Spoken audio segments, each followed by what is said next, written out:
Obama is a cruel hoax. He works for Wall Street. He's an agent of finance capital. Where did you come up with the number $700 billion? Here's the Treasury spokeswoman's quote. It's not based on any particular data point. We just really wanted to come up with a really big number. To Democrats and Republicans who've opposed this plan, I say, step up to the plate. A few members were even told that there would be martial law in America if we voted no. Secretary Henry Paulson is no George Washington. Obama pledged that he would resume the Security and Prosperity Partnership talks between Mexico and Canada that President Bush initiated. The old boss is starting to look a lot like the new boss. Robert Gates is going to remain on the job as Defense Secretary for at least a year. Plenty of sources knew about this meeting, told us and others that it was at Hillary Clinton's house, but clearly it wasn't. We've got to give them a stake in creating the kind of world order that I think all of us would like to see. We see you causing a depression so you can blow out the economy and consolidate it and bankrupt it. We know that you are enemies of free humanity, and we are here standing against your tyranny.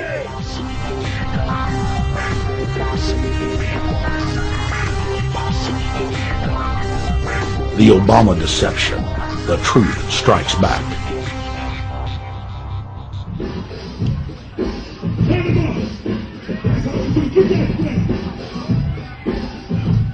Barack is like the manager of Burger King.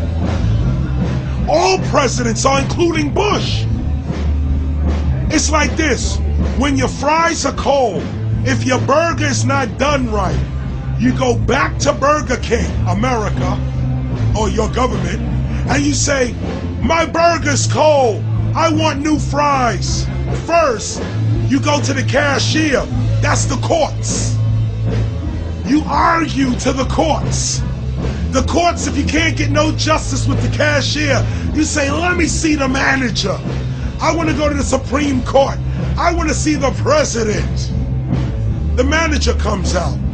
Hi, what can I do for you? Now the manager can override the decisions of the cashier, but you never get to see the franchise owner of Burger King. If you really have a problem with your burger, you need to go see the franchise owner. We need to go to the top or to the bottom. We need to go to where the real architecture of government is. And it's not in a president. It's in a global scheme. Politics in America today is identical to pro wrestling. And what I mean by that is, in front of the cameras and the public, we all hate each other. I'm going to kick my opponent's butt. I'm going to whale him from here to high water and beat the crap out of him. Yet behind the scenes, we all are friends going out to dinner. Went to dinner together. And it's all a work. All intermarried. Show business. It's showbiz. And that's what you have today in politics. The Democrats and Republicans aren't really opposed to each other.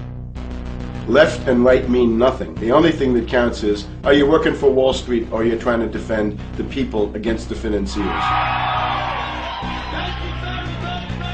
It's pretty obvious that there's some gigantic financial institutions that have been pulling the strings of politicians in this country for a long time. And there's the fact that we have it set up where they can donate millions of dollars to these guys' funds, these guys' campaigns. I mean, how do we not expect it all to go bad?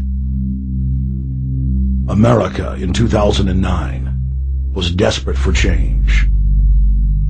The past 8 years had been a disaster. Those weapons of mass destruction got to be somewhere. Maybe under here.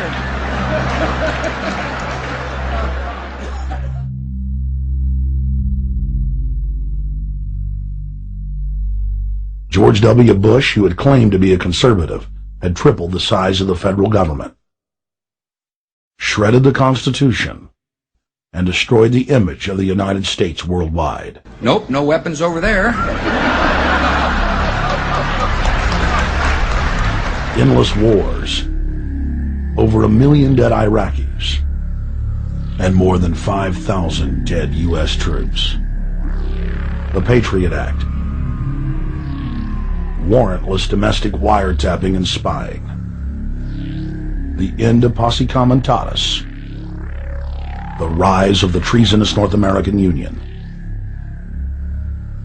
a deepening recession sliding towards total economic collapse. These factors and other abuses had the American people in a state of panic for their future and the very existence of the United States. The elite were in trouble. The people were beginning to see through their facade, past their front man, and to the ruling elite behind the throne. For the first time in U.S. history, both parties were universally hated. Congress had a 9% approval rating. The globalist agenda had stalled. And then, onto the scene came a man who promised change. Change we could all believe in. Barack H. Obama promised to end the war and bring our troops home fast. He pledged to uphold the Constitution and to stop the federal government from spying on the American people. Candidate Obama told American workers that he was going to get them out of NAFTA and GATT, and he's already breaking those promises. In this film, we will prove that Obama says one thing and does another, and that he works for the very same elite interests that Bush served, the very interest engineering the financial collapse and formation of a dictatorial world government. This film is not about left or right. It is nonpartisan. Our past documentary films are among some of the most damning indictments of George W. Bush and his administration that have ever been made. If humanity has any hope of effecting real change for the better, it will not come from the Madison Avenue false reality makers who have cast Barack Obama as the savior of the world. To alter our course from tyranny to liberty, to defeat the corrupt elite, we must get past the puppets and confront the real power structure of the planet. Now we can see a new world coming into view. A world in which there is the very real prospect of a new world order. Webster Griffin Tarpley is an accomplished geopolitical analyst and historian. Among his scholarly works are the unauthorized biographies of George Herbert Walker Bush and Barack Hussein Obama. Since Bush the Elder made his speech at the United Nations back in September of 1990 talking about the New World Order, I think I've become confused about what's actually going on in the world. The New World Order is a more palatable name for the Anglo-American world empire. It's the planetary domination of London, New York, Washington over the rest of the world. It's hard to get people to join that or think they have a part in it if you call it the Anglo-American world empire. If you call it the New World Order, then people in India or someplace like that or the European Union might think, well, there's something in that for us too. But that's not what it is. It's the Anglo-American New World Order. It's really the old world order. It's the British Empire morphing into the American Empire. The U.S.-British world empire is what you're going to get. Combines of powerful men have always battled with each other over the levers of power. Gerald Celente is recognized as one of the world's foremost trends forecasters and is the founder of the Trends Research Institute. People that are knowledgeable know that the fight that this country has been waging since its inception is for the central bankers not to take over the country. And that's why people like Andrew Jackson were elected. And that's why people revere people like Thomas Jefferson and others. The takeover's happened, and it's a corporate takeover.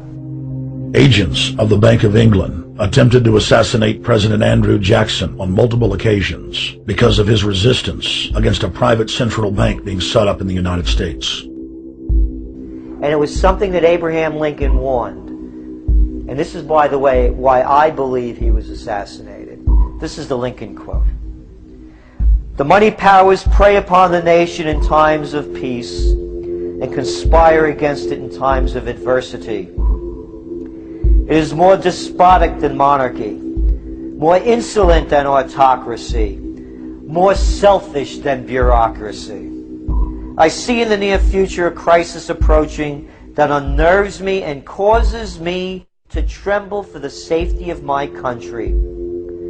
Corporations have been enthroned. An era of corruption will follow, and the money power of the country will endeavor to prolong its reign by working upon the prejudices of the people until the wealth is aggregated in a few hands and the republic is destroyed. Wall Street has killed Main Street. So I know how unpopular it is to be seen as helping banks right now, especially when everyone is suffering in part from their bad decisions. I promise you, I get it. Up until about the Kennedy assassination and the beginning of the war in Vietnam, the United States is a very powerful engine for world progress. It's the assassinations, the Kennedy assassination, and the others in the 1960s, the beginning of the Vietnam War, and the beginning of the absolute domination of the Wall Street group over every other interest. Nobody else counts except the Wall Street money masters. That has now made the United States into no longer a force for progress, but something very different, often a force for destruction in the world. The military-industrial complex has taken over the country along with the Wall Street gang. If you look also at the people that Obama has put on his appointments list, it's all Wall Street. It's government of Wall Street, by Wall Street, and for Wall Street. There's nobody from heavy industry. There's nobody from the auto sector, nobody from Silicon Valley, nobody from big oil, nobody from defense, no labor, no women, no retirees, no small business, nothing. It's pure Wall Street. The only people who have a voice in Obama's councils are Wall Street finance oligarchs. That's all there is. Nobody else counts for anything under Obama. It's the most extreme. The other thing about the American presidency you've got to remember is that this is a puppet post. It's automatically going to be a puppet post. The idea that Obama is somebody who's going to come in and exercise real authority when he's obviously been chosen and given everything that he's got by these financiers. Presidents are now little more than corporate pitchmen who take all the political heat. While the controllers rule executive power structure, the president serves the military-industrial complex, itself owned by the international bankers. If there's a revolution, the population just throws out the prime minister or president. The elite stays in power because the public is never aware of who the real enemy is. In Evian, France in 1991, standing before the Bilderberg Group, the apex of the world government power structure, David Rockefeller defined the New World Order as a system of world government serving the international banking elite. For decades, the banker-owned media would attack anyone who dared to warn the public that a dictatorial world government was being constructed right under their nose. Ron Paul's brother, Wayne Paul. 1913, the Federal Reserve Act was passed, floor of the House, where 3 members of Congress were on the floor.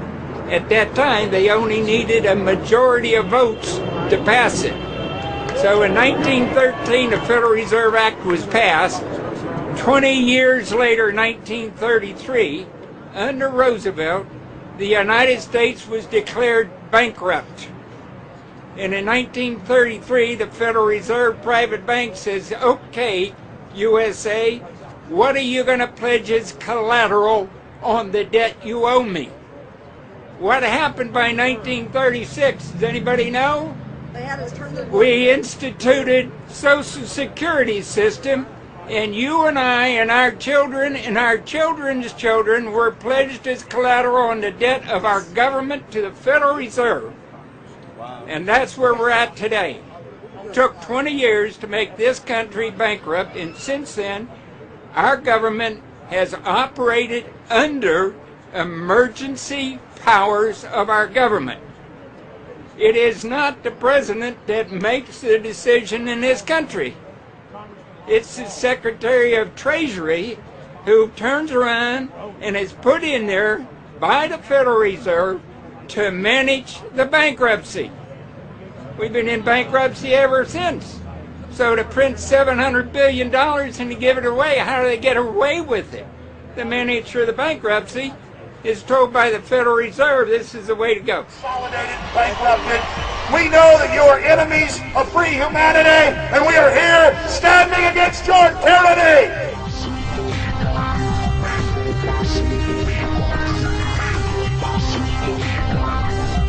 The Obama deception.